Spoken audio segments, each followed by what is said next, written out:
Yeah. You are a son of a bitch. Un saluto a tutti.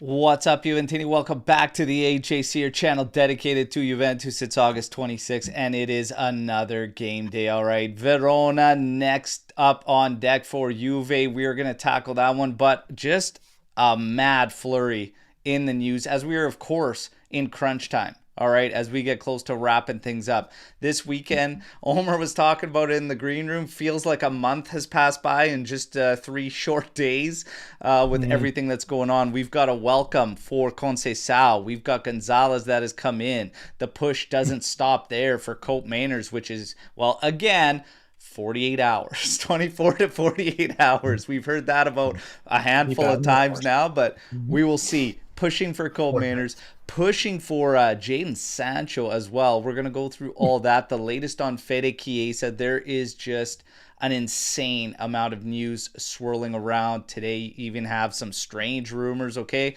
We're going to have fun. We're going to tackle it all. And we got a game today. And we got the game. Yeah, of course. We're going to preview the game as well. So, Omer, Skanga, fellas, how are you guys doing? Are you guys ready? You fired up? Are we ready? There we go. Absolutely. Hi, everyone. Hi, chat. Nice to see you all here. And let's get the victory today. Oh, hell yeah.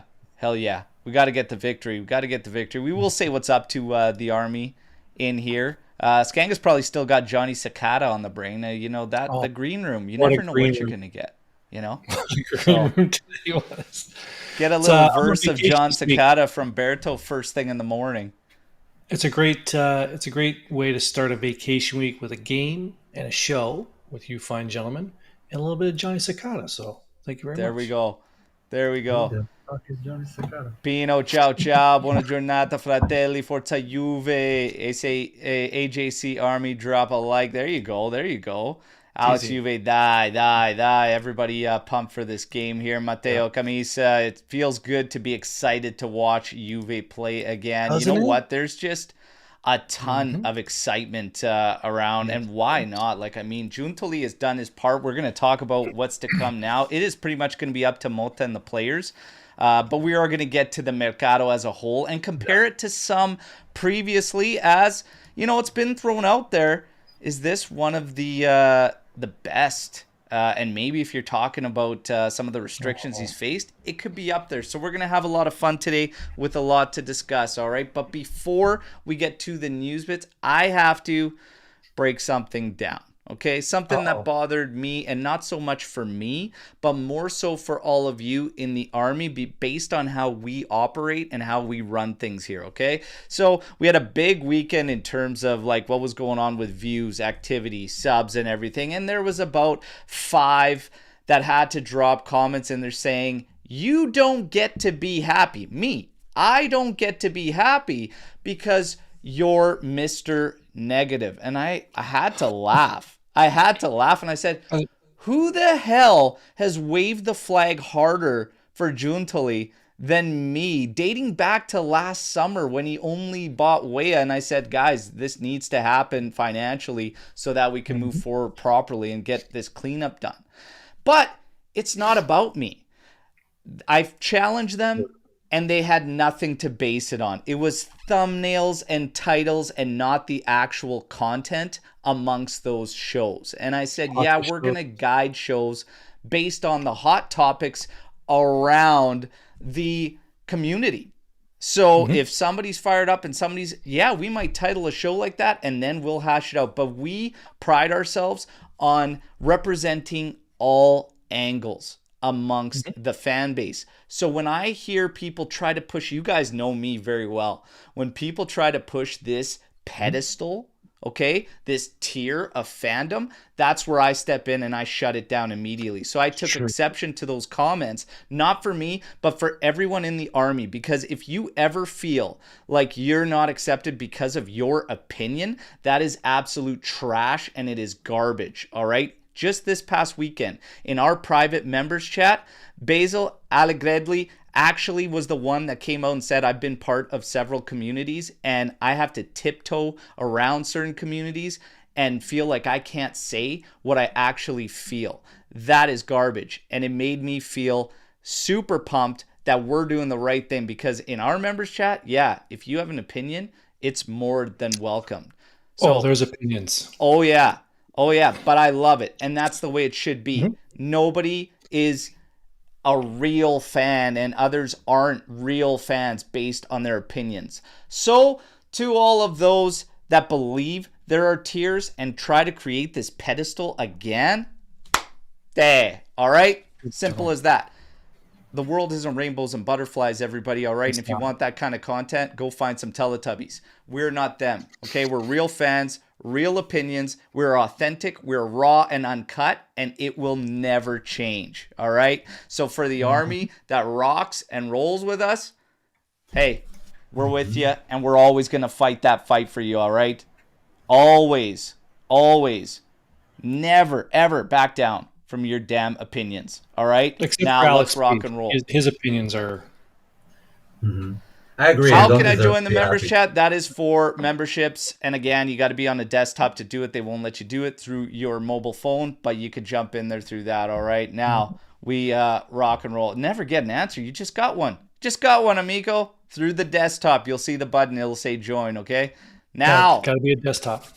Holy crap. Where do you start with the news? Well, let's start with the shift in mentality, the words, how people talk about Juve now compared to a week and a half ago. That's a good What way a to start. shift! Like going on Twitter or wherever, it was so negative, and Giuntoli was just getting bombarded with accusations and everything. A week and a half later, and everyone is pumped. Everyone. You know what, though? To be fair, and this is kind of where I was getting at, is like, it's not out of the ordinary. Going back to what these people were saying about Mr. Negativity, etc. It's like, no, we question things. We analyze. That's part of analyzing. You have to question things. We reached a week out of the Mercato ending, and our attack needed serious help. In the background, you have games being played by Fiorentina. Atalanta leaves us getting nervous. Like, is Giuntoli gonna pivot, or is he gonna cling to this to the bitter end? Are we gonna get screwed?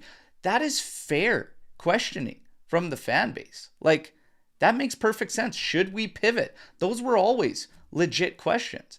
Now, okay, it worked out. He's got Conceição. He's got Sancho. We'll go through some of the details in there that really highlight things, and I pointed it out in yesterday's video, but yeah, now it's good. Now it's positive. Okay, the feeling is good. We didn't get trapped. But I'd be lying to you if I said I wasn't starting to get a bit nervous. Were you guys not nervous? Skanga, you weren't nervous at all. Not even in the slightest. Because, okay, was I nervous to get it done before the season started? No, but I knew he wouldn't, because season started 2 weeks ago. He still had 3 weeks to finish the Mercato. There was too much news. There was too many rumors, too much smoke for not to be fire on different targets. Things were going to get done, whether it was, the B list, the person who is B on his list or C on his list. No, I'm not saying those are B or C list players, but he was just going down his list. Like you pointed out maybe about a month ago. It's his draft board. If this one doesn't work, he's going over to this one. If that one doesn't work, he's going to go over to this one. So I knew for sure it was going to get done. Maybe not with the players that we hoped, but he was going to fill the holes. And I think that's part of the problem where the nerves come in, is because you're not hearing about those in the background, right? And we had thought Sancho might have been the alternative to Gonzalez. Maybe that's what crossed the line for us in that deal. Now we're hearing we're going to continue with that. But Omer, so Skanga wasn't nervous at all. Omer, did you have some nerves? Yeah, there was some nervousness creeping up because it was getting late. But from the point that I was to what we eventually got, if all these moves finalize and we get Sancho and Coop and Conceição and Gonzalez, I mean, that's more than I expected. So it's gone from a nervous point of view to like fully confident beyond my expectations. Yeah, I expect like 2 wingers max, maybe Coop and a winger, and then Yildiz gets pushed to the side. We got possibly three wingers in like 4 days, and an attacking midfielder. Of course, assuming everything ends up the way we want it to. Yeah. So like, there's been a major shift, but I was always positive because I mean I'm excited for the new season regardless. Yeah. So that hasn't changed. There you go. There you go. And I mean, when you break it all down, the business is excellent. Like we said, it's all about the details. Omer, you and I were live with Lewis when the news broke out on Conceição. And it was like 7 million loan, 3 million bonuses. And it was like, oh my God, that is an expensive loan. And then it said no option, no obligation. Like it's just a 7 million loan, 3 million. Well, then you start getting the details. Because it's like, yeah, that's expensive loan. Release clause, 30 million euros. Juve, first priority. Fantastic. It's in our hands. It's in our hands. Yeah. So Price get deducted. I mean, exactly. So if he enjoys his time, he likes it here, and we want to redeem, boom, 30 mil. And there's mixed reports on whether or not that loan will carry over into it. That fee, some of that fee could probably carry into that 30 mil purchase, but mixed reviews on that. When you look at Gonzalez, so Conceição has now landed, gone through medicals and everything. Super pumped to watch this guy play for Juve this season. Like, incredibly excited. Since his name was linked with us, I said, yeah, I would love to see him. All right. Gonzalez, this deal too. So I broke it down for everybody yesterday on the video, and some were still questioning, asking some questions. I'll break it down again so everybody can kind of sort it out. So 37 to 38 million roughly total, okay? You've got like an 8 million euro loan. You've got a 25 million obligation to purchase with 5 million in bonuses. All right. So like 38 is what it'll come out to. It breaks down to around 7.5 million. It's going to stand us annually when you spread it out over 5 years. Then you have his salary on top of it. Okay. So his salary going on top of it, that's going to make his salary is 4.5 million gross. That's it. And it would have been 6.5, but we get to take advantage of the growth decree that's been put out there by a couple outlets. Now, people were questioning, how does the growth decree apply to Gonzalez? Honestly, I'm hearing that it's because it's valid for a certain period of time. He's only been in Italy for 2 years, so he gets to use it for another 3. So we, in fact, get to take advantage of it. Now, again, I'm waiting for solid confirmation, but there are several outlets that do that. In the grand scheme of things, it changes it from him costing us 12 million annually to 14 million annually. Now, on the flip side, Chiesa would cost us 23 million annually this year. So it's a big, big step down on the books, all right? And for still a good player. Gonzalez is no slouch, okay? Now, there were fans that were fighting it, saying that, well, Chiesa, his fee from the purchase is gone after this season. Correct. But you're still not finding a deal with him. And Juve only wanted to bridge for this 1 year. So, and that's probably another one of those reasons. You knock that off annual cost, get that out of the books, and then more will go towards capital if they can move him next year other than this year. There's a lot of variables to it. But the Gonzalez move, it's great. It's great. When you break it down and you look at the numbers like that, both of these moves, fantastic. Like, fantastic. What's there not to be pumped about in this move? And everything has fallen in line with what Giuntoli's trying to do. 166 million euros salary, 1 year removed, 125 as it stands. Yeah, I saw here. So Go ahead, Omer. I was just going to say in our group chat, I give a little bit of tidbit what happens in the AGC Army group chat. So one of the members, Norby, put in there the plus and minuses of all the moves for the salary. So it looks like right now we are 9.5 million less salary, and the transfer budget for the year is only negative 23 million. That's with the Gonzalez move. I think with Conceição as well. Yes. So that's with all the current moves. And that's without a shirt sponsor. And now you're going to get all without the Chiesa sale as well. So, and now you're going to get all your fillers. All right. So Chiesa move, like I said, rumored at 10 million with some bonus in there. You're going to get Kostic gone, although the price has changed from like 8 or 9 to 7 to 6 to 4 million now. Loan obligation of 4 million. But you're going to get all your fillers like this now. That'll round that out. Plus, yeah, well, it's still all great business, guys. Still all it's mainly the shock factor, because when I saw the names and like a lot of things happened that I couldn't believe would happen. I couldn't believe Fiorentina would sell us their best player again. Couldn't believe anyone would shop for Keane after a season with no goals for a striker. Kostic too. And you look at Sancho, yeah, we can't afford the salary, and could be 60 million, it's too much. And Conceição is another 30 million. Like, where do we get the money from? But somehow they made it work. So I'm kind of shocked they actually pulled all those moves off, including departures. Yeah, it's helps when you have a guy who knows what he's doing.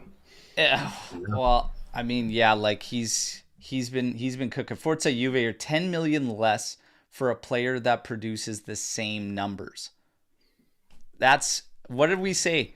For quite some time, we came out here on these Mercado shows, Omer, what were we talking about? Moneyball. It's been Moneyball. What kind of production can we get for how much? And he's finding these guys. He's finding the deals that he wants, and he's going to move through forward with them. Giuntoli's on an absolute rampage right now. Did anybody expect, because we broke the news live, after Conceição, after Gonzalez, did you expect the push still to be that strong for Colt Mainers and Sancho? Do you expect us to drop out of those deals? Definitely not Sancho. Yeah. Sancho was like, yeah, it was 2 out of the 3. Sancho seems the least likely because of his salary. But ever since the move, was announced, then suddenly the rumors about Sancho became more and more, just stronger. And we heard his name more and more from a lot more credible sources, and it actually seems like it's going to happen. I have no idea how, no idea. But what do I care? Again, like Lou said, it's not my money that's being spent. So if they can afford it, I'm fine with it. 3 right wingers. You're saying that Sancho. You think Sancho is going to happen? Is more likely to happen than Coop Mainers? No, I think Coop Mainers is definitely a done deal at this point. But Sancho seems like it's going to happen. Like all the news coming from everyone. The kicker is that the United have to pay a part of his salary, maybe 50%. I don't know. 22 million or something? That's a lot. It's a lot. Yeah, Alex B saying, man, you are desperate with Sancho. They'll give us a good loan deal, in my opinion. I think the longer it goes, yeah, they're going to be like, they're staring down the barrel of paying 18 million pounds this year for a guy that isn't wanted, right? So, like it's so FIFA career mode right now that I wouldn't even be bummed out if we can't sign Sancho, because that's like, it feels like a luxury signing. It's been crazy. It's been crazy. I didn't expect us to push through Sancho. I thought that was more of a posturing to try and get Gonzalez over the line, say, hey, we're going to go this route. Did not expect this push to still be there. Colt Mainers, it's been, honestly, guys, what can we say? I mean, what was the latest words from Percassi? Like, this guy's a joke, okay? It's all smoke and mirrors. It's all show for their fans to make them feel like they're fighting this fight and this whole anti-Juve garbage, okay? What do you say? We got forced into situations that aren't ideal. You didn't get forced into shit. Okay, you had an agreement with this guy last year to sell him this summer. If a club he agrees to go to comes in with a strong offer, we're not lowballing you. We're at 59 million euros and you haven't responded for a week. That is Mickey Mouse Club activity. And for me, land Coop and then give Atalanta this for an eternity and never work with these clowns again. It's a fucking joke. I wouldn't go that far. But Matt put it right here, provincial club mentality. This is something I touched on last week. Not that the league can jump in and help, but this is a mentality shift that has to happen with the owners to say, we would rather deal, because no one else in Italy is buying players. Let's face it. Juventus is the only one buying players. So to hinder these sales, it doesn't help the league. It doesn't help the look of the league. It doesn't help like the mentality of the players. Like there's so many negatives. Just get the deal done. I don't see the like you pointed out, the posturing to delay the deals. It doesn't really make any sense. And this, my friends, is another reason why I never cheer or support or wish well any other teams in any other competitions. Like when Atalanta's in Europe, everyone's like, "Oh, let's cheer on Atalanta." Why would I cheer on that clown show? Why would I do that? Yeah. And I You hope guys more know people see how I view things on this when shit. Juve's out of a competition, that competition ends for me. Dead to me. Dead Yeah. to me. I don't support those that wish for our demise. It's ridiculous. Yeah, and it's not like you've been offered something for Coop late in August, and that's a situation that was forced upon you. You're not a victim Right. here. You knew about Coop wanting to go to Juve, about Juve wanting to buy him, and like the flip side of it is look what's his face, the cheapskate from Lazio, and what Oh, he did Lotito. to yeah, and what he did to SMS. He basically ruined his career because he refused to sell him to Juve and eventually shipped him off to Saudi Arabia, and now you don't hear about him. Like, if he got that move, Mhm. that would have been a step up in his career. Yeah. And you kind of ruined it, and you could have done the same for Coop by keeping him against his will. And one thing to add here is, yeah, see that's the one I was going to comment on. Listen, we buy and sell players. We have to deal with other teams in Serie A. And a lot of them, like Fiorentina. And I know Comiso comes out and he wags his tail, like has a loud bark, but like this sort of mentality that hey, they can f off because they buy a lot of players from us. This is how it should be. It should be buying and selling within the league to keep the players in the league. So it really comes down to the owners acting like adults. They just never ever learn. Like I said on, like, I don't know, 1 live ago, 2 lives ago, like it's like they've wiped out from their memory what we did during that decade of dominance when the other big guys weren't spending. They were lost, okay, completely lost. It's like they've all grabbed off those leaves on our tree for that decade of dominance. And De Laurentiis, that guy has the gall to come out and say it, talk about it 2 years ago, and then still run rampant with his mouth every chance he gets, anytime he come knocking. Because for me, it's for them, it's more a show for their fans, more than anything. Right.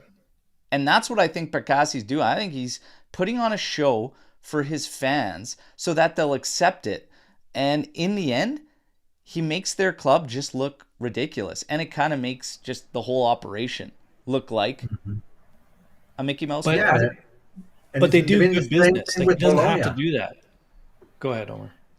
Just look at the older guys, like the more seasoned general directors, like Marotta, like Galliani at Monza. Galliani lost his best player and his coach. He didn't bitch for a second. Like that's football. That's where my club is at, and we're selling to the bigger teams, and that's fine. That's how football works. It's only those guys who always complain that they just never stop about how everyone is ruining their team and they're guilt free. And if they had it their way, their team would have been the best in Italy. Yeah. Bullshit. Your team would have stayed exactly the same. Now, it is what it is. That's a good point. It appears this thing is going to get down and finalized for Colt Mainers, okay? Sancho up in the air. We'll see. But Gonzalez, Conceição, Colt Mainers, Douglas Luiz came in earlier, Thuram, etc. Who will struggle for time? Because the questions that have been firing away over these past couple days with, like, what does this mean now? Like, Yildiz, we bringing in Coop, like, does Yildiz not get to see the 10 role anymore? Adzic, what does this mean for a young upstart that got injured and is out? Fagioli, what does this mean for him? Are we going to get still a breakthrough season from Fagioli, or does things get very, very difficult for him to do that? Imbangula, who had a great debut for the club, will he now suffer? So where does it stand for these guys? Who do you think, number one, gets affected the most by the additions out of this list, out of these players, what do you think's going to happen? Yildiz mostly on the wing, etc. Like, what do you think's going down? We'll start with Omer. Yeah, but so my initial thought was when all those names were actually viable for Juve is I wanted to post a GIF of two dudes crying and like that's Wea and Adzic. I think they're the ones most affected by it because they had like, well, at least Wea had like a first team role and Adzic could have seen a lot of minutes in him this season. And I think now it will be less, but we have injuries already, one match in. We have like, I don't know, 70 plus games, depending on how far we go in the Champions League and the Club World Cup. 82. It feels like there's room for everyone at the moment. Yeah. And I don't know Mota enough, and I don't know if he's like Allegri and he's sticking to his guys, not according to his words at least. But I have no idea how much rotation we're going to see. I don't know if he's ever been a coach of a club with so many options at a high level. Like Bologna, when you go down the line, then it's not the same level of players. And now he has a lot of options. I'm actually interested to see how he handles all those profiles and all those players on the bench who wants to play. It's another interesting aspect to look at this season. Is someone's going to get hurt, or is he going to actually satisfy everyone? For me, something I talked a lot about lately, I think it's just healthy competition at every spot. And I think that's the way it needs to be. I feel like Mota's already hinted a lot at just kind of going with merit and who deserves to be out there. It's going to be interesting to see now with these guys coming in if he kind of sways away from that or whatnot. But there's going to be a lot of healthy competition. We are going to need rotation. Injuries can strike. I think it's going to be okay. But if I was going to bank previously on Fagioli having a breakout season, if Cope Mainers gets finalized, I would find it harder for him to have that breakthrough season. I really would. But he'll still have a good amount of minutes, but I don't know if it will be enough to maybe make that breakthrough. Adzic, I think, is probably, I agree with Omer, going to be the one that heads down maybe to next gen even. Mbangula, I think we'll still see. And again, rotation, it'll be okay. We gave ourselves the depth that we needed. And in Bangula, I mean, great debut and everything. We'll see. These guys can float back and forth too from next gen. So that's the great part about that. But I think, it's definitely going to affect some people and some players around there. Some guys might play to the point where they become undeniable. Like you have to. I think Douglas Luiz will be one of those guys, and I think Cope Mainers will, if he comes, will be one of those guys where it's like, man, you gotta have him in there.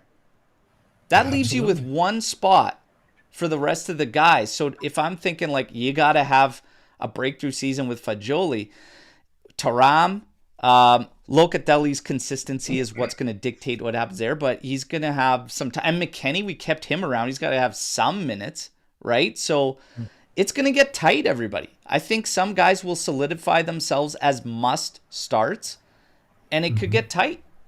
But look at the lineup you can field after a Champions League match. That, first of all, a lot better than what we could have, but there's tons of options. I can assemble a great lineup 3 days after a match where all the top guys play. Yeah. Definitely good enough to win half of the teams in the league. And so there are options. What's more shocking, I don't know how we did it. I don't know if it's Giuntoli or if it's Mota or if it's just Juve, but all of those players were hellbound on Juve. Only Juve, nothing else. I'm not interested in anything else. I don't know how they did it. I don't know if maybe we still have that pool even after a few bad years. But that was a major factor in all those deals getting completed. Yeah. Could have been Motta. Could have been how they saw Motta handle Bologna. And they said, I want to play in that sort of system. And Skango, what do you think? Guys definitely going to be affected here? Oh, yeah, Fagioli, 100%. I'm still sticking with that guy. I like Fagioli. I think he's a good player. I think he's going to be a great player.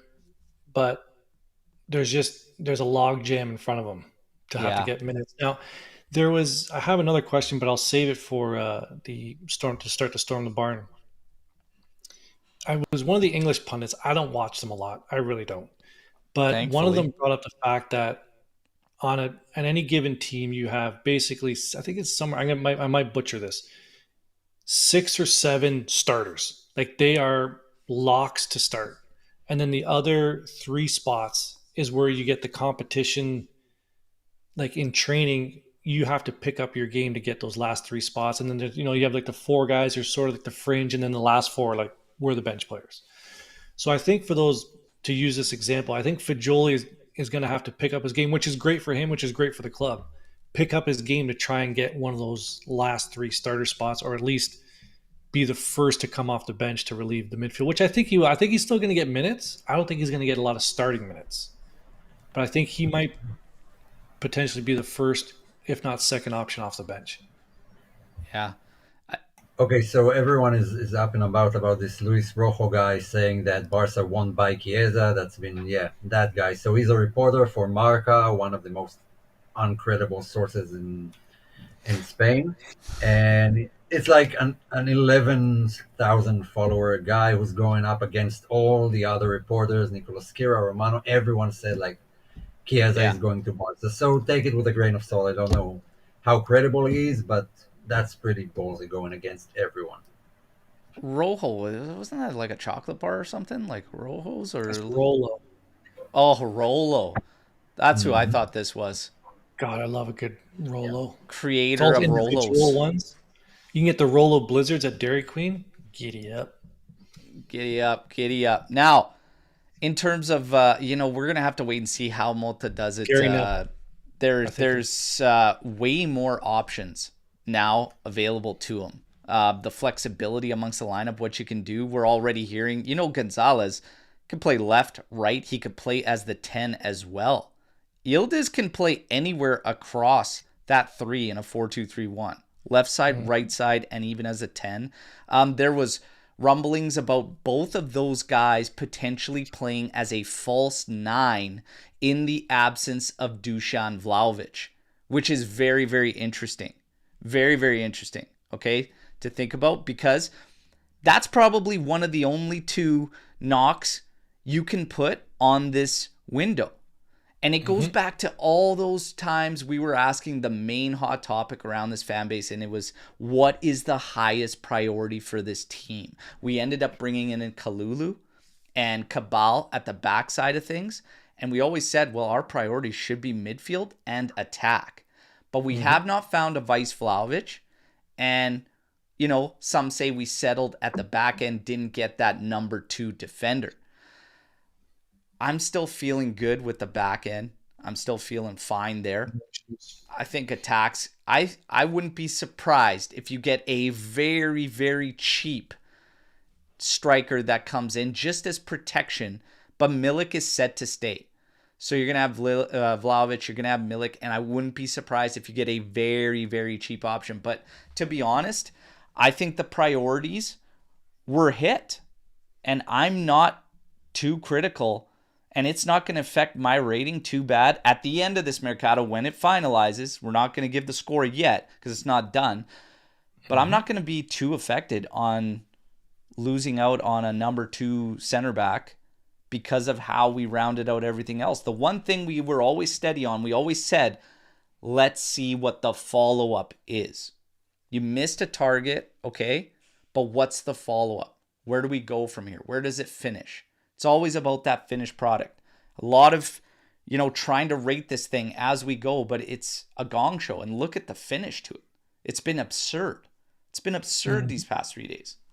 So do you guys, with those 2 things, Vice Vlahovic and the back end, is it going to affect you so far that much with how he got business done this weekend? Skanga. The only thing I'd actually answer that question with a question, so I apologize, is Motta's system last year at Bologna, was he not using the false 9? Xerxes has a false 9. Wasn't that system sort of geared around having that sort of versatility? Maybe not a false 9, but Xerxes was that sort of player where in Motta's system you can insert a false 9 like player and it'll still work. Yeah, almost like a 10 he So, played. Yeah. Yeah. so have we officially filled the secondary or tertiary striker role? No, but with Coop Mainers coming in with other targets that are already in the building, potentially in his system, we may have already addressed that issue. And then the center back thing, it's a 1-year loan. You missed on your two main targets. And Todibo, like, listen, I've never watched this guy play.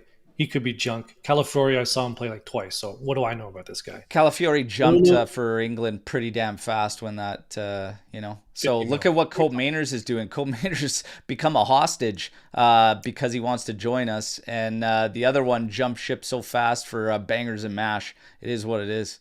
We want volunteers, not hostages. And Kalula's only a 1-year loan. So a lot of these holes are being filled by 1-year loans. Let's kick the tires on these guys and see how it works out. Yeah. So, great business. Omer. Yeah, so let's look at just compared to last season. Like, what was our best department on the pitch last season? The back. Defense. Okay, so what has changed in the back except for adding Kalulu and Cabal? Sandro's gone. Okay, so that's a plus for me at least. Definitely for this guy. So you can arguably make the case that the back line is on paper better than last season. Midfield, better, yeah. Midfield's way better. Not even a question. It's not even close. It's not even close. Okay, and then you look at the wingers again, not even close. You look at the strikers. Okay, we lost Keane, who scored 0 goals last season, and we still have the other two who played with him. Double zeros. And the same as single zero. I didn't expect to replace the entire lineup in one summer. It's actually more than I expected. Mm-hmm. I expected what he has done this summer. I expected to take at least 3 more transfer windows, including January. But I can say that for me at least, all departments are kind of better than what they were. So how can I complain? And we're filling the holes with players that want to be here. Yeah, like that is no one talks about that. And with Coop Mainers as well, it would have been awesome. Want to be here. Yeah, it would have been awesome to have Calafiori. He was a great defender last season, but that ship has sailed. I mean, we gotta move on. We gotta look for other options. Circumstances to each one of those players, him, Todibo, whoever we were linked to. But for me, we're arguably better in every department than we were last season. The only, red dot on all this lineup is like a Vice Vlahovic. Goalkeeper. I got to talk about, this amount of games and everything, because it's getting like a little bit overblown. Like, I just see more comments coming in, what we were just discussing about depth and time for players. Club World Cup is at the end of the season, okay? June? So it's literally at the end of the season. We're pretty much playing a standard season. That comes at the very end, and there's a lot of rumors. The thing might not actually go down.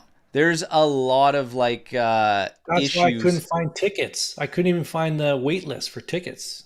I signed in for a wait list. That's fine. But there's major issues financially right now that they are trying to resolve between sponsorships and making this thing go down. But that's at the very end of the season. So I'm almost not even really looking at this as nothing more than a revised Supercoppa, okay, with a few more games.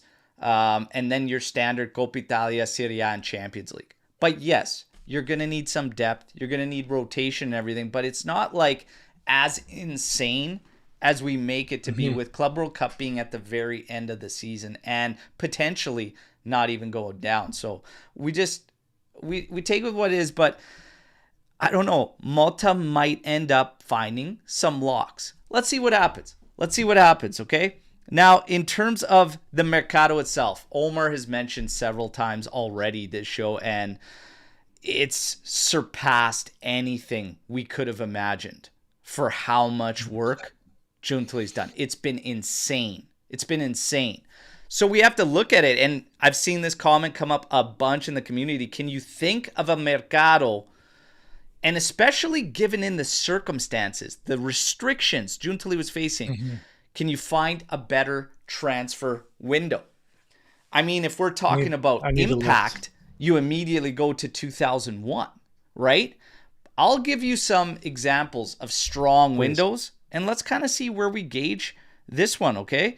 Because I forgot what I had for breakfast, so we're going to go like, and I just got to pull some of these up here, but 93, I believe we will be at Gianluca Vialli, Dino Baggio, Moller, Ravanelli, Conte, Torricelli, all in one for incoming transfers. What year was that? 93. Well, 94. I can already tell you that's better than what we have this season. That's a crazy window. Yeah. Okay, and they have proved themselves. I can confidently say that was a great summer transfer window. This one, jury's still out. We'll have to see. 94. Ciro Ferrara, Sosa, Deschamps, and Tacchinardi, and Gianni. That's all one shot. A lot smaller amounts, but big amounts. Strong window. 96-97. Zidane, Boksic, Montero, Vieri, Amoruso, Ametrano, Texera, Uliano, Soren, Falcioni. But the outgoing, that one, was Vialli, Ravanelli, Vercowood, Sosa, and Massimo Carrera. It's kind of offsets there with those. People don't understand how good Zidane was at that point of his career. Like that was a massive pickup.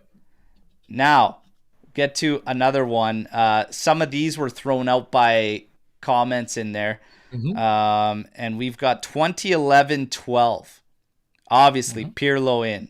Ziegler, Pazienza, Marco Motta, Pepe, Quagliarella, Matri, Thiago Almiron, Lichtsteiner, Vidal, Vucinic, Giaccherini, and I think Caceres, Paroin. That one got thrown out there because it was a massive one. And then, of course, had some key figures that led the charge for what was to come. Was that Conte's first season coach? Conte's first season, 2011-12. So was it on the players or the coach? Big sales. Like Diego, Krasic, guys that we bought to be the next big thing. They were leaving. It was Del Piero's final season. Thiago and Verona, I don't even remember when those guys left. Yeah, but that's again, that turned out to be a great mercado. Like the only guarantees were Lichtsteiner and possibly Vidal. Yeah. And then you got 15-16, Dybala, Khedira, Mandzukic, and then Neto, Zaza, Alexandro, Cuadrado, Lamina, Hernandez thrown all in there in that season. And that was thrown out by some fans as the best one. Now, good market. Again, for this season, Omer, you're pretty much spot on. We got to wait to see the impact and everything. And, of course, 2001, you guys. Thuram, Buffon, Nedved. We got to talk about 2001. That one was insane because we sold Zidane. Yeah. And funded those players. There was a fourth guy. Who was it? Zanoni? Yeah. Yeah. How the hell do you guys remember that? But there's a photo of all of them standing together. And you always ask, who the hell is that guy? But the thing is that you just never know. It's all about impact. The 2001 had massive impact because Buffon and Nedved, etc. So who are going to be these guys out of this one? Time will tell. But this has the one thing all those other ones did not have. And that was the restrictions Giuntoli was facing. And I might go as far to say this one is the most impressive because of that. But as far as impact and everything, we can't say. But it could quite possibly become an absolutely iconic mercado for a turnaround that's been a transition that we've heard for 4 to 5 years that hasn't actually happened until now, right? Yeah, I think fans have been waiting for this. I honestly, full disclosure, I thought this would happen next summer. I thought we're going to have something similar last summer with like a pickup, something along those lines. But it's me being pleasantly surprised that this happened this year. And we still have Now, there was some talk in the group chat today about maybe some moves in January. I don't think we're going to be making too much. Maybe some help for depth, but looking how he's setting this team up for next summer, okay, are we going to renew loans? Yes or no? Other players that are going to come up after the Club World Cup. The business that Giuntoli is doing, he just doesn't get enough credit for it. Yeah. Financially, I say. And we have some comments on some players missed and everything. And somebody said, "Oh yeah, you missed Baggio 2000 or 93. Baggio was before that." Yeah, a lot of Cannavaro was in 2001. Baggio was 90-91 that he came in for Juventus. And he was the only one. What's that? Yeah. I believe he was the only player that came in. Like, that was a massive purchase. At the time. It was big. There was other players actually on the his transfer record at that time. I think I always remember this. There was that guy that most people just hate. Di Canio, I think, was the same year as Roberto Baggio. Hilarious. Yeah, and I mean, Davids was 97 or 98. He was the year at Milan. He was kind of a flop there, and then he moved to Juve. Cannavaro was 2004 with Zlatan and a few others. But yeah, some of the dates here are incorrect. Yeah. And now watch along. Absolutely. 1,000%. It's a go, my friend. It's a go, my friend. Deschilio is watching the watch along. 23 Deschilio. Now, it's cool to look back at these windows and wonder what will become with this one. It's up to Motta and the players. But as it sits, let's say nothing else happens. Has Giuntoli done his job? Hell yeah. Absolutely. We can't sit here and say that we're shocked at how much business has gone down, and for anyone to say he hasn't done his job, because there are still some out there that say, look, he missed on a vice, he didn't get a number 2 defender. Hey, for me, he's done his job. And we just covered the priorities, what we thought were priorities for this team. Are we stronger on paper? Because, of course, you got to wait for it to play out, and it's up to Motta and the players. But on paper, is this team stronger than last season? I say yes. I don't even think it's close. Yeah. It's way stronger, in my opinion. Absolutely. Yeah. Like, nothing to add. Yeah. So we'll see. We'll see what happens. And the next game is on deck. We do have a little bit more in the news. So, Omer, you can also kind of help out here, because it's been an absolute flurry. But there was links to Skriniar? Yeah, they kind of shut it down immediately. But still, his name, like, I see it keeps circulating around just from not so credible sources. But let's have fun with it. Would you take Skriniar back to Italy, not back to you? Back for Motta's game? My gut's kind of telling me not really the guy. I don't know. Yeah, I agree. It was really impressive for Inter in a 3-man back line. Yeah. Like for his national team and a 2-man back line, at least when I saw them play, it wasn't all that exciting. Yeah, I think the ship has sailed. And then we got to talk about the human aspect of things. I think the guy's a mutt, personally.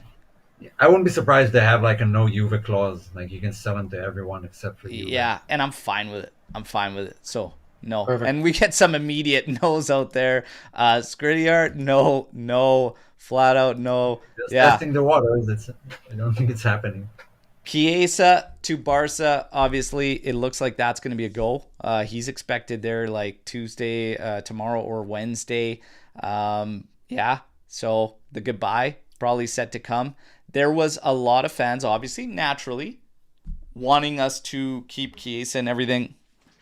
Now, we were always okay with it, us as a panel.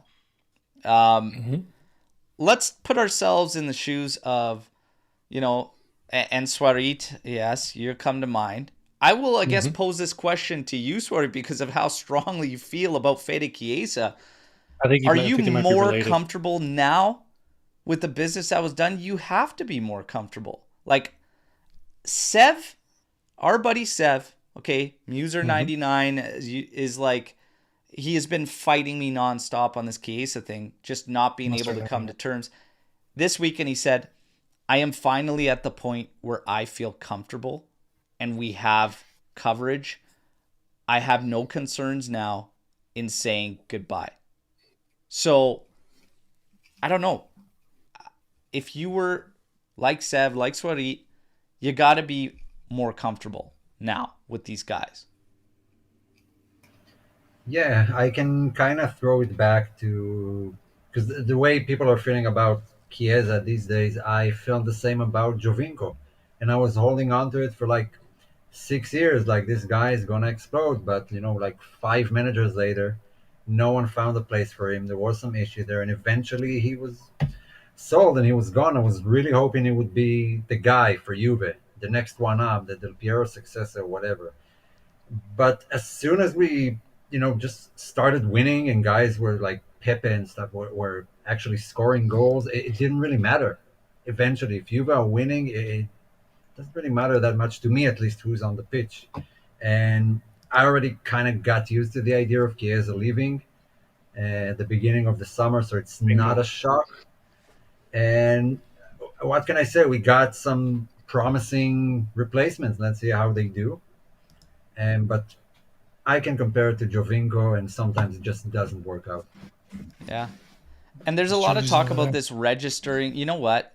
They'll find a way. I remember last year they had like 6 guys and it was like, oh, they're not going to be able to register any of these guys. It's going to happen. Like, it's going to happen. They're pulling all sorts of strings to get it to happen. They will make it happen. They'll find a way. It always happens that way. So is what it is. But Skanka, for those Chiesa diehards out there and whatnot, they should be feeling better. Would you have still some issues with it at all? How honest do you want me to be with this answer? Full go. Good full go. We know, hey, we've said goodbye to Robbie, we said goodbye to Robbie. We said goodbye to Zizou. Like, yeah, what are we talking about here? This guy, get over it. The guy, he's never scored more than 10 goals in a season. I'm not going to call him a bust, but to Omer's point, like, we're waiting for that breakout. How long do you wait? We have too many holes to fill. He's a commodity that can be sold. He's a player that doesn't want to be here. Get out. And I don't know if I say he doesn't want to be here, but I think his demands don't match. I think he doesn't have the clarity in where he actually is at this point. I think. Okay, if you can't figure that out by now, get out. Well, no, he's got poor representation, 100%. 100%. I'm just happy he's not going to Italy, to any team in Italy. Going to Barca, I think that's a great deal for both sides. You can't have a season in your lead up to your final contract year where you get outplayed across the league by guys on significantly less money and then make demands. Everybody keeps forgetting, too, that he had an agreement all along with Juve, like, I guess a gentleman's agreement that he was not going to be leaving for free. And then all of a sudden, all we heard was like, yeah, he's waiting. He wants to play it out. And Giuntoli and Juve kept pushing to the threats of freezing him out. So it sucks that this is how it goes down. But hey, a goodbye seems imminent there. Now, as far as other news, Rohi, this youngster, it looks like Monza is going to push for him. It's yet to be determined which route Juve will take with him. Okay, we wait and see. Savona getting a ton of praise from Thiago Motta in the presser yesterday. And he is set to start today because we got a game and we got to talk about the game. We got to talk about the game with Verona here coming up. As far as they go, obviously, we are the only 2 sides that can kick off the season 2-0. It's up to us. It's up to Verona and Juve to see who gets the job done and goes undefeated to start through 2 matches. For them, obviously, coming off the thrashing in Conte's first game in charge of Napoli there, they're going to be raring to go. They're at home. This can be a tricky fixture. It's definitely going to be a much more stiffer test than we faced with Como in the first one at home. We will see what happens. For the probable 11 for Juventus, you have Di Gregorio, Savona, Bremer, Gatti, Cabal, Locatelli, Luiz, and then you'll have Cambiaso on the right up top with Yildiz in the 10 role, Imbangula, Bang Bang on the left, and Vlahovic up top. I don't think there's any issues with Good that enough. lineup whatsoever, despite injuries to Thuram, despite Weah being out, who has looked good to start things off. I don't see any issues in that lineup. Any problems, guys, with that lineup? Well, that's basically everyone we called up for the match. Have you seen the squad list? Yeah. Like, there's three It's attackers. There's the same amount of attackers as goalkeepers. That's insane. Maybe So, your forwards called up for this game: Vlahovic, Yildiz, Imbangula, and then Angele. So literally 3 out of the 4 are in there. Locatelli, McKennie, Fagioli, Luiz for midfielders. 2 of those guys in there. Defenders: Bremer, Gatti. Danilo is called up, although dealing with a knock, Malta said. Kalulu, Cambiaso, Cabal, Savona, and Rohi. And then, of course, goalkeepers: Perin, Pinsolio, Di Gregorio. So, yeah, at midfielders, you got 2 subs. At forwards, you got 1. But defenders, you have several. It's pretty thin. It's pretty thin there until we get these guys in and set up. So, but that lineup, no problems with it. No problems with it. Mota addressed that before the first game. He said, I'm only allowed to use 5 subs anyway, so what difference does it make? I can only use 5 of them. If I have 7, I'll be fine. He's like, we'll be fine. Yeah. We got Opa coming in here with a question directly for Omer before we get to the rest of this game. Would you rather quit smoking and we get Mbappe, or keep smoking and De Chilio becomes Capitan? The second one. The second one. Just to keep smoking. No, come on. Can I be brutally honest? I don't want Mbappe. There's something about that guy that I just don't like, and I think he will destabilize the entire locker room. Like, if he's an option, I don't want him. I'm sorry. Been saying that for years. Finally, I convinced somebody else to get on. Now, if you change, wait a second. So next summer you have the ability to move Vlahovic. Let's just say, for shits and giggles, you can move Vlahovic, bring in Mbappe. You say no. Definitely not to that position. I don't think he's a striker at all. He's a winger. Much better. He's overrated. Now, if you change the question to Holland, that's a different issue. Bingo. Wait, what do I have to quit smoking? Only The cigarettes? truth That's is fine. right here. You're a De Chilio lover, and that's the truth. No, that's me, not Omer. Well, our Lord and Savior, isn't he? Our Lord. So we get to this game, and we're going to get to this, okay? So 2 northern rivals have met 87 times across competitions, with Juve leading the charge, obviously. Do we have any guesses at how many victories out of those 87 Juve has? Some quick guesses, boys? 46. How many matches? 87. 87 against Verona. Oh, I think we had like 1 win in the last 5, away at least. Wins to Verona. total. Smokes. Wins 40, total. 40. I'd go with like 67. It's 51. So Skanga takes that one, all right? 51 and 50 bravo. for Juve. Juve are unbeaten in 5 meetings with what do they got here? Juve unbeaten in 5 meetings, with Verona winning 4 in, I guess, their last, I don't know, Omer was talking about the last little streak not being the best. Verona unbeaten in 3 league games, while Juve are on a 9-game unbeaten streak. This is dating back, like, where are they dating back to this? I have no idea where they're pulling this. That's stink. This is brutal. Winless in 8 away. Are we winless in 8 away games going into this thing? Dating back last season? That doesn't sound right. No, it sounds. Oh, sorry. absolutely right. In total away games for Juventus or against Verona? No, like last dating back to last season. Yes. Winless in 8 away games? That's true. I could bring up the Very stats tough. real quick. Last year, we stunk at the end of the year. Remember, we went on that streak where It was we bad could not- last towards the end of last year, but we started Yeah. to win towards the end, and I feel like there was. But you know what? I think there was draws in there. So I think Yeah, it's there were a lot right. of draws. Like the 3-3 with Bologna was a draw, and then we won on the final day. Yeah. You're right. You're And right. So winless in 8 away games, Serie A, drawing the last 4. Okay. 6 of their last 8 meetings have produced under 2.5 goals, with 4 clean sheets for Juve and none for Verona. So what do we see for goals here? We'll have to take a look. I know Skanga's got, before we get to predictions, everybody, Skanga's got the numbers on the officials.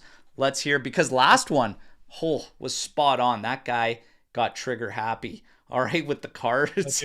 And oh my God. Let's see what we got at our disposal today.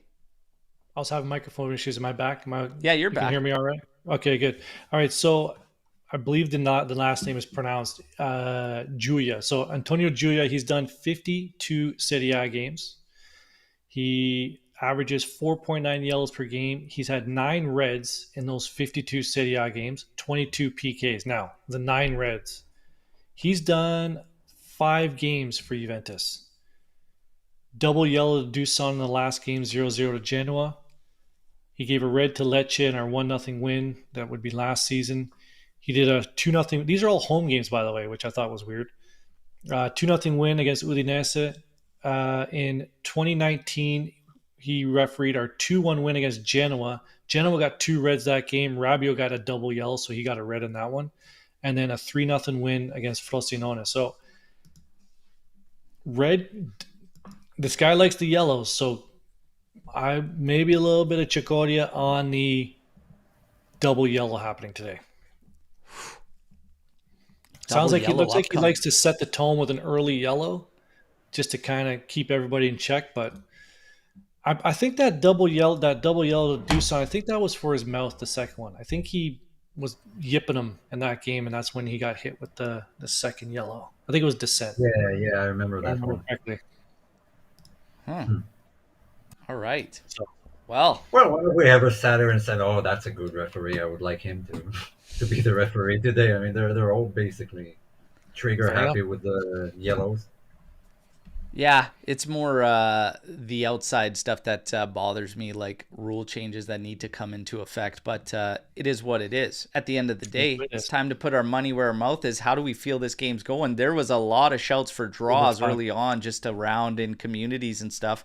How do you think this game's going to go down? It's time to drop our predictions. And Skanga, you lead the charge, my friend.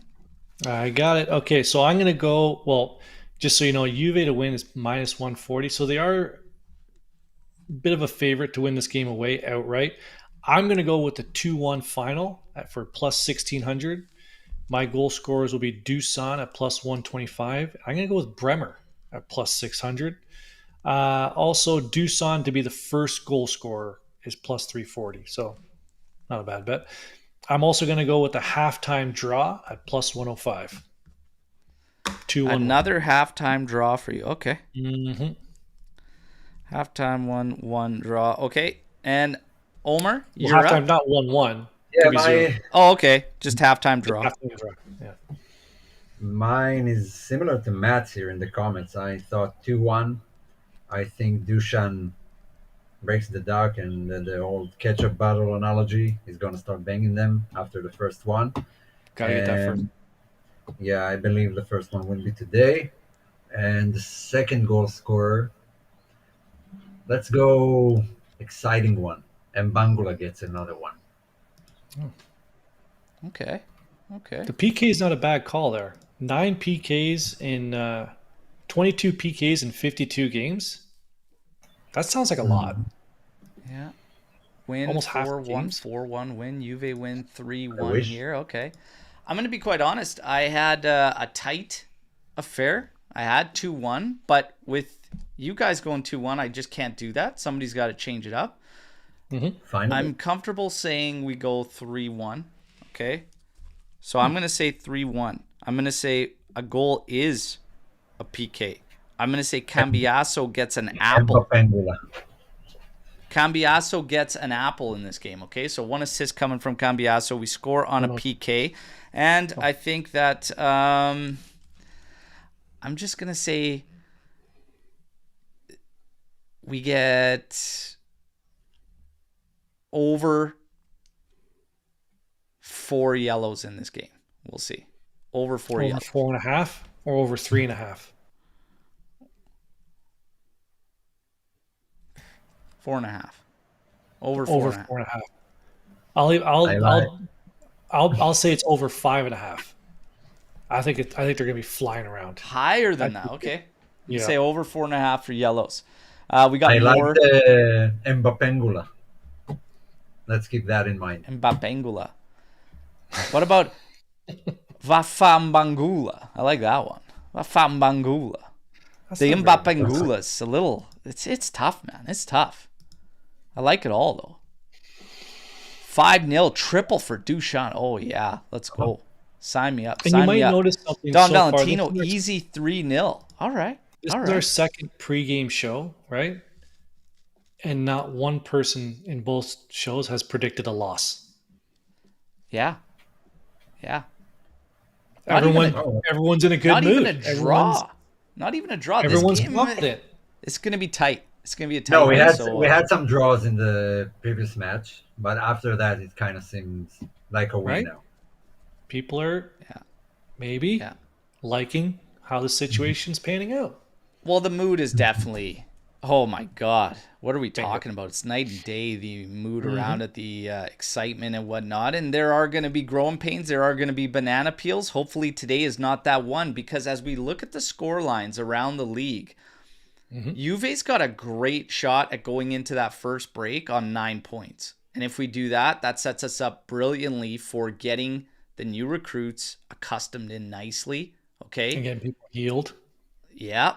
And then we can really make that push after that first break, which comes after the Roma match. And Roma's not looking pretty. Okay. And to be honest, all these other guys, like, I think it's going to be very, very interesting this season in Serie A. All right. Storm the Barn questions, everybody. Get your Storm the Barn questions in before we get to yours on the panel. Do we have anything we want to address? I do have one. Because this name is driving me nuts, and I'm trying not to swear because I want to make this a family show. People keep bringing up Sule, and it's driving me crazy. So I ask you two, with Coop Miners coming in, Gonzalez, Conceição, does Sule even start with our current lineup? Remember, we sold him for like 25 million. Does this kid even start on our team? No. And the answer is a definitive no. He does not even start. What the hell are we talking about? It was a great piece for me. It was a great piece of business. It funded so many other players that we could bring in, fill in holes. Maybe he has a great career. Possibly. Wonderful. In the grand scheme of things, he will be lost in the winds of time. Yeah. You're a little distortion issue there, Skanga, but you're right on point. And we will tackle it now. Omer, you want to touch on Sule? Okay, so let's ask it differently. If we have everyone with Sule, and right now we have how many wingers? Like, let's say we have Sancho, and with Gonzalez, Yildiz, Wea, and Bangula, and Conceição. Where does he rank in that Sule? order? Is he fourth choice, fifth choice, just one above Mbangula? I don't know, because we were basing him off of a season with Frosinone, and I always said that's not really. But my take on Sule was never matching everyone else's, because I always said that season for me was a lot of PKs. It was a lot of PKs, and it came down to good games against not the top 7 sides. And I was always comfortable with selling him. So I'm not the best guy to ask here on this one, because people are going to fight me on it. But I would have him battling with Wea out of our list of players we have. Yeah. I mean, people are still on about Cancelo, so expect Sule's name to come out all the time for at least 3-4 next years. So it's kind of hard to let go sometimes of players you like, and I get that, but I don't think we're going to miss him. Oh, we should have The kept one that thing guy. we always said was, how many times has Juve got it wrong with the young guys? It hasn't been often. And obviously, we're not going to make that claim with 2 games with Roma, whatever. But Not in recent if we feel comfortable moving Chiesa right now, yeah, we should be fine that his name doesn't get mentioned again. So I'm with Skanga there on that one. Omer, do you have a storm the barn before we get to the Army? No, I see we had a lot here, so let's roll with Let's fire the away. chat. So, Sweaty, if Fede is sold to Barca, why aren't Juve going for a cheap left back, right back instead of Sancho? The defense is still quite weak, in my opinion, especially in big matches and the Champions League. I don't know if I'm going to look at it as being that weak necessarily. I don't think it's any weaker than it was last season. It allowed fewer goals. We played very, very defensive. There's questions that have to be answered first, and that's seeing us against tougher opponents to see how it holds up. But right now, Kalulu provides coverage as a fullback and a center back. And I think that actually will help us and round out the back line. The bigger question mark will probably be, how does a guy like Gatti actually hold up through a season if he is in fact supposed to be the number 2? Danilo, all this talk, all these rumblings about where he's going to be, I've been saying it the entire time. I don't think there's any weird things going on between Motta and Danilo. I just think he's physically not ready, but he will be able to play a part, and he will have to play a part at some point in this season. So I'm okay with where the back line sits. You guys want to touch on this one? Yeah, I don't think we were in the market for any of those, and it's kind of late August. Like all the players we're buying now, we've been linked to them for quite some time, and they knew, and their clubs knew about our interest. And suddenly, oh, we have available money because we got that guy and saw this guy, so we trying to get a different one. I don't think we would have had any great options to choose from. Like anyone we could have afforded would probably be behind Danilo or Cambiaso or Cabal. And Sancho is probably an opportunity. It's kind of a luxury signing, but we'll have to see how it plays out. Maybe in January we like go for another wingback Yeah. if things are not going well. And I think that segues very nicely into Alex P's Storm the Bar. He says, are we going to see some action during the winter mercado with all the work done this summer? So I got into this in our members chat. Again, everybody who was gifted memberships and whatnot, if you want to come into this private chat on WhatsApp, it's fantastic. Reach out and we'll put you in. I actually sent out a post. A bunch of people contacted me. It's out there on our YouTube. I can repost. You reach out to me, I'll put you in, okay? But we had this discussion. For me, we're only going to see action, I feel, in the winter mercado if injuries call for it or if there's an opportunity. If some of these guys don't hold up back end, maybe you see a move. But I think it's only going to be reactionary. I don't see them going in with plans for something in the winter. It would only be reactionary based on if some of these question marks, which way it goes. That's how I feel. What do you guys think? Skanga? Yeah, it's not gonna be like a Vlahovic move, like what we did that. No, nothing like that. Maybe like a minor player, like the Jallo deal, something minor. Yeah. What do you think, Omer? I think we might secure someone who's out of contract just because of the opportunity, but well, kind of depends on how we're doing and if we'll see a huge gap somewhere on the field. But if not, if things are going well, not even fantastic, I don't think we buy anyone in January.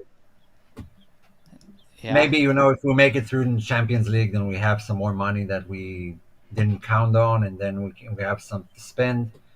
And someone asked you, who was it, Hadi, if we remember Christian Pascado. I remember Christian Pascado. He used to score bangers in preseason, then get loaned out to somewhere and eventually didn't play for Juve. And he compared him to Sule.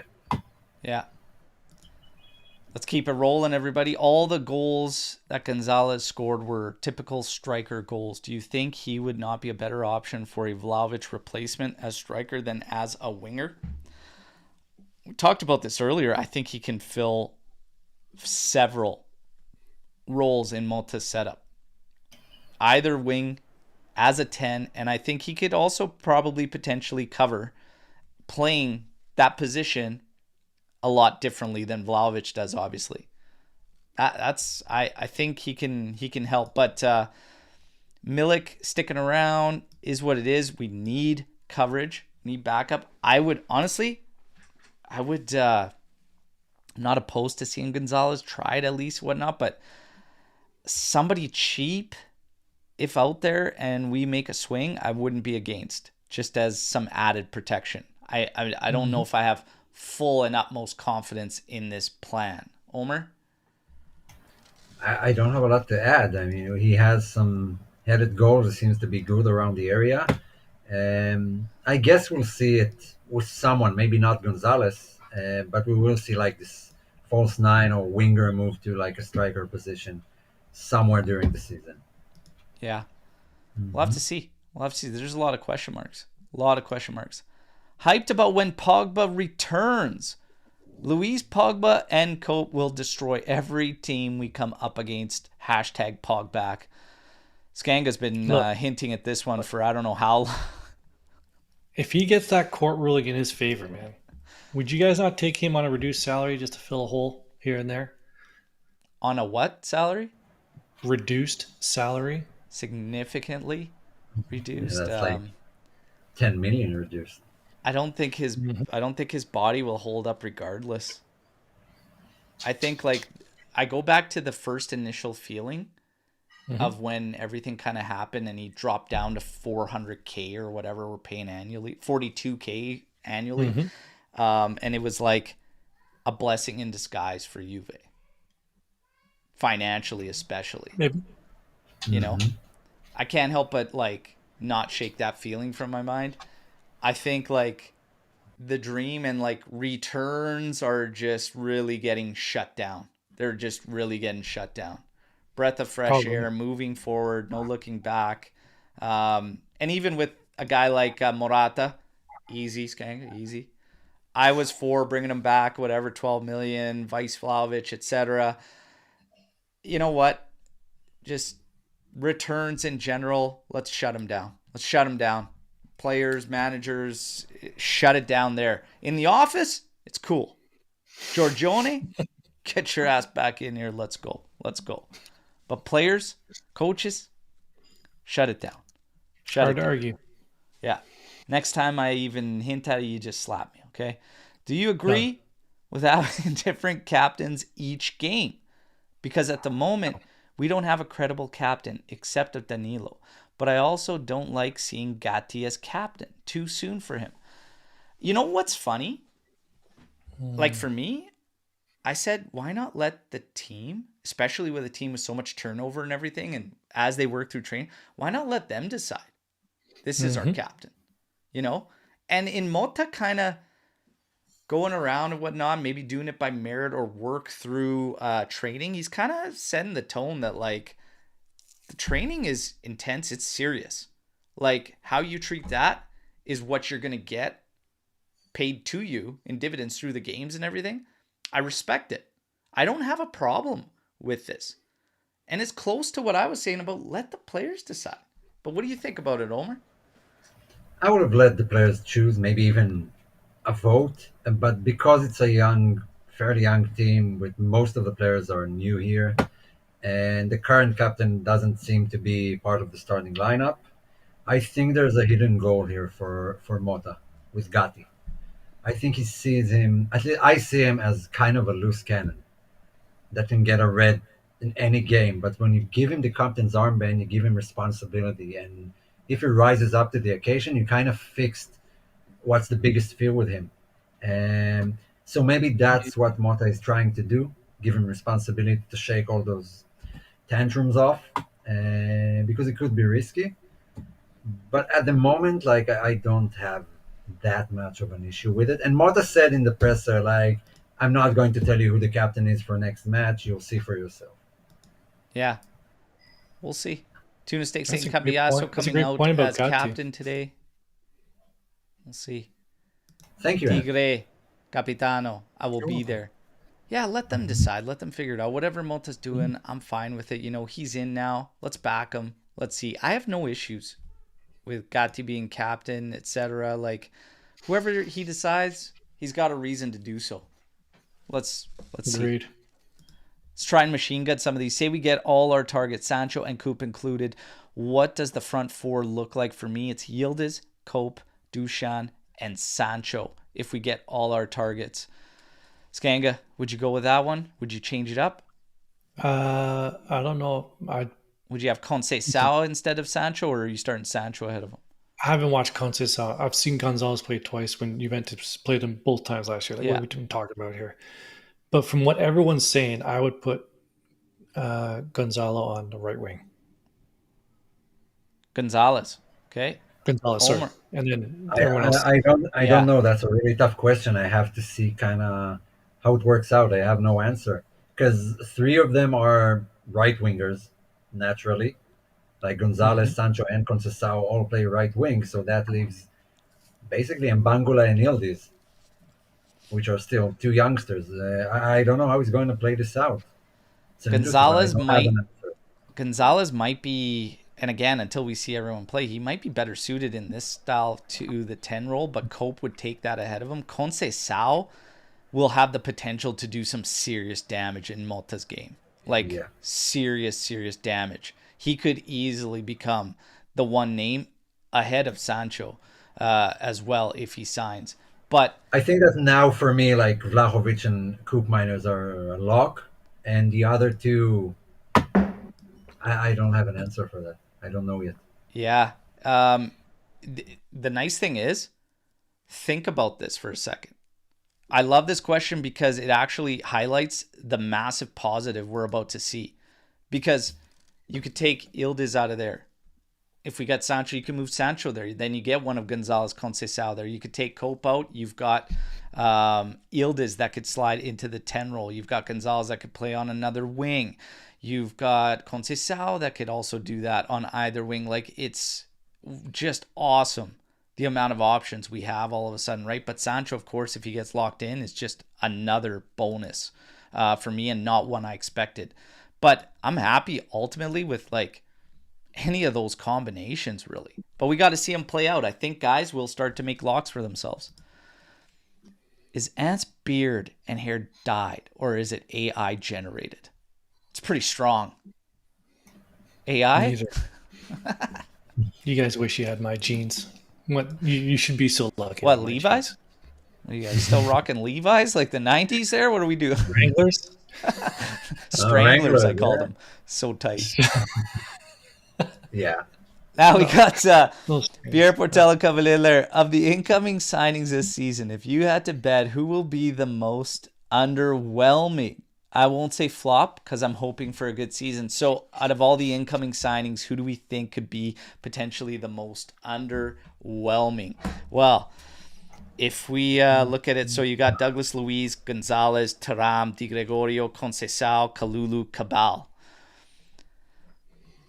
I hate those questions. I don't want to answer. I know, like, I'm hoping for the best for all of them. If I had to pick immediately, I just think based on probably maybe how much we see out of him and my whole vibes, you guys know who I'm going with. It's Kalulu. I think Kalulu. Bingo.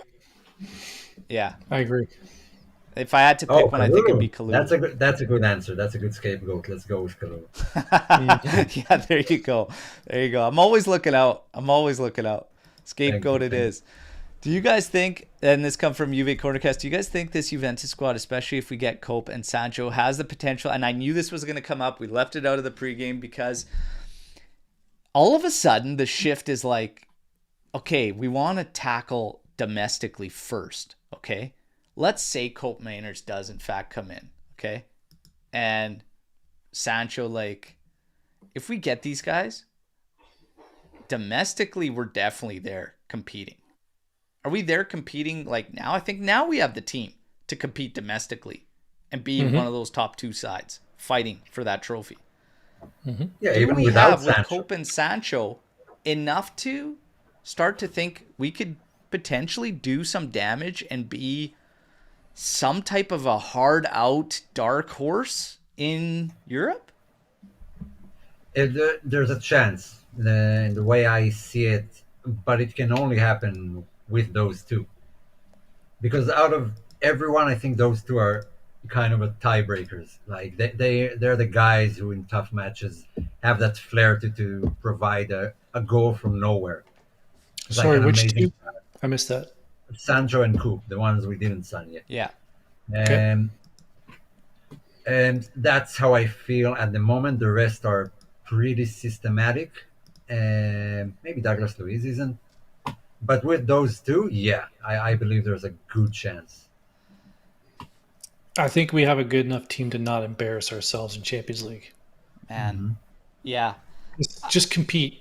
Don't get relegated. I'm not looking for us to win Champions League. Just, like you said, be a hard out. Just compete. Here's how I look at it. Like if you add, like right now, I think we have the team to do what I want to do, which is just be a pain in the ass, a thorn in the side of every team we go up against. We have that.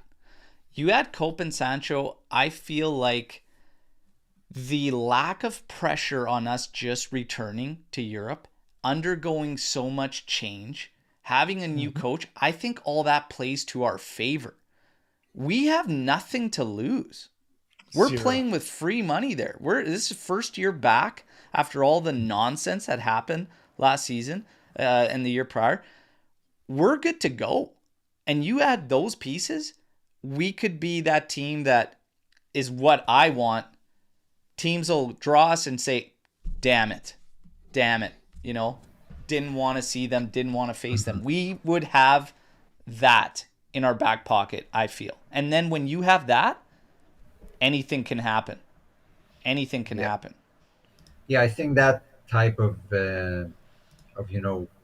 just the way teams look at Juve, that would take some time building. I don't think it will be right away just based on players on paper, maybe even a season. I just want Juve to go through the group stages to get the money from qualifying. And then, I mean, okay, we can draw some pretty good teams. And I don't know if we can hold up yet. We can be a dark horse, but I think like the fear factor will take some time building. Because even like when Ajax were just killing it in the group stage, everyone who got them still felt like they're superior. Yeah. And they almost made it all the way to the final. It takes a bit of time to build that repertoire. Matteo Camis, trying to get the little chip battle maybe going from that chat. Any game day snacks, meals for the game today? Skanga, what do you rock for the game? Chipper. I haven't thought that far ahead. Just whatever I just sort of grab. Whatever it is. I feel like maybe pastrami. The most sensual of the cured meats. Omer, what do you... We had some family gatherings this weekend, so I got extra Tostitos in the house. So Tostitos? Maybe some Tostitos. All right. Omer. Salty. Well, usually like 95% of the time, my wife makes pizza on match day. Oh. Like that's her. Yeah, she really likes it, and pizza. That's what she's making.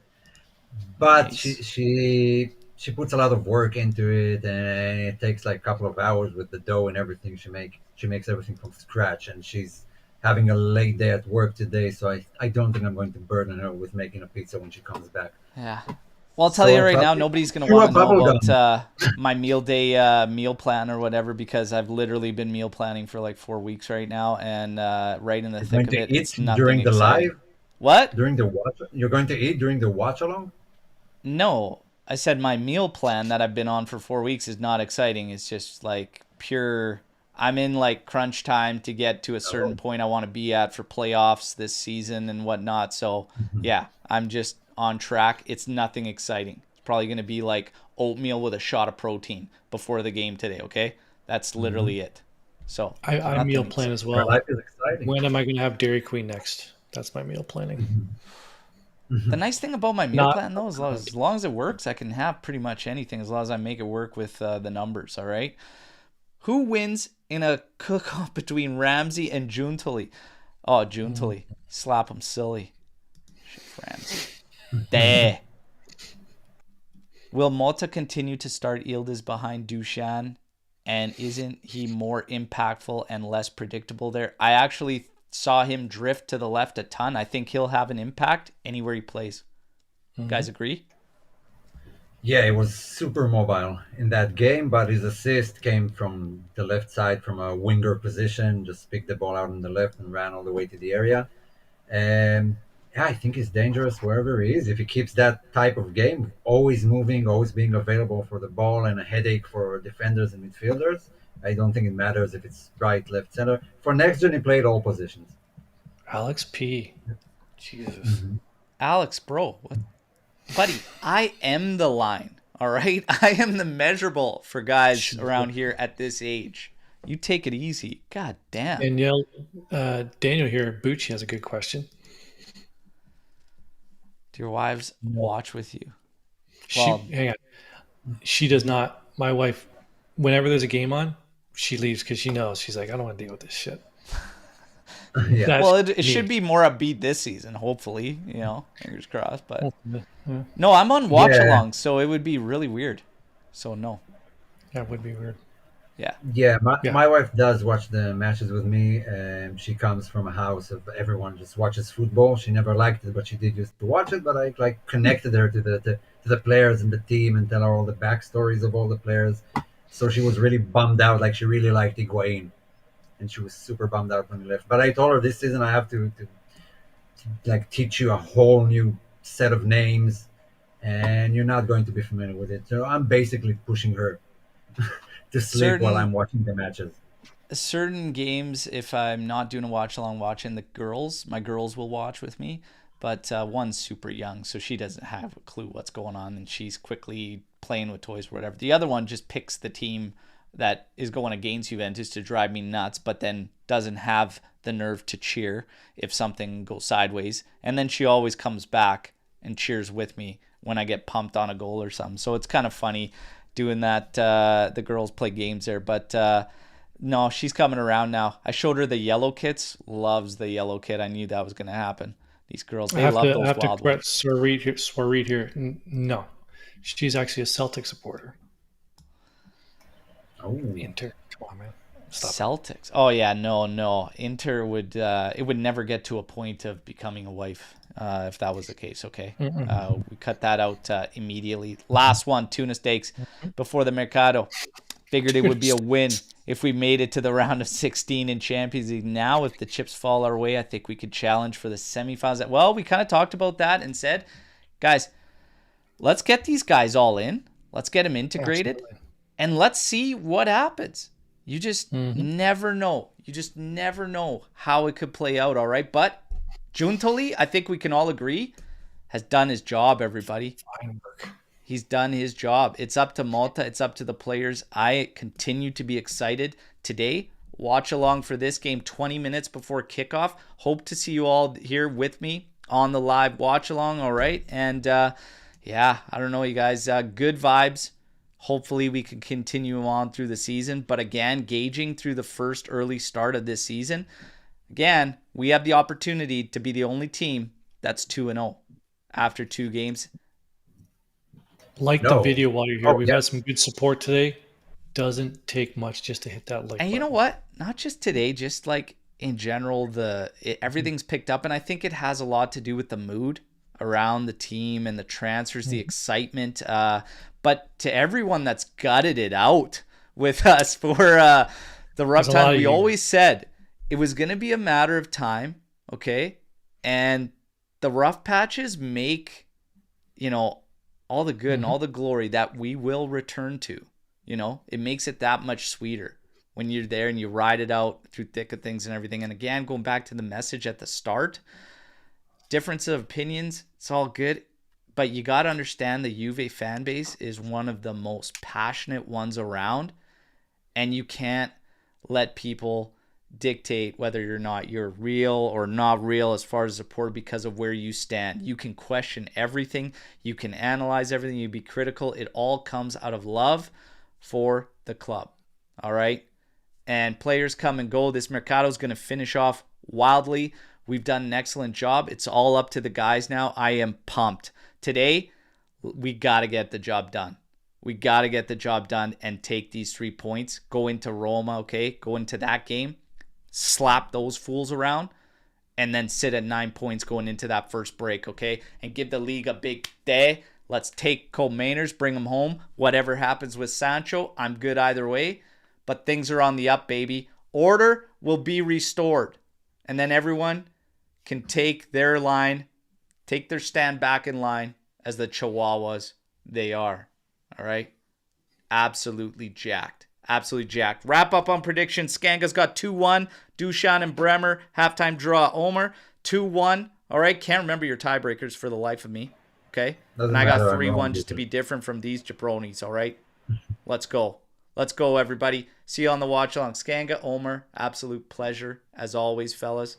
Okay? Not sure who's going to be with me on the post-match tomorrow, but hopefully it's Victory Tuesday. Skanga's here guaranteed. And Omer, let's rock, everybody, all right? Take care. We'll see you real soon. Do whatever you got to do for your pregame rituals. Juve Verona watch along coming up soon. Fino alla fine. Forza Juventus. Ciao tutti. Yeah.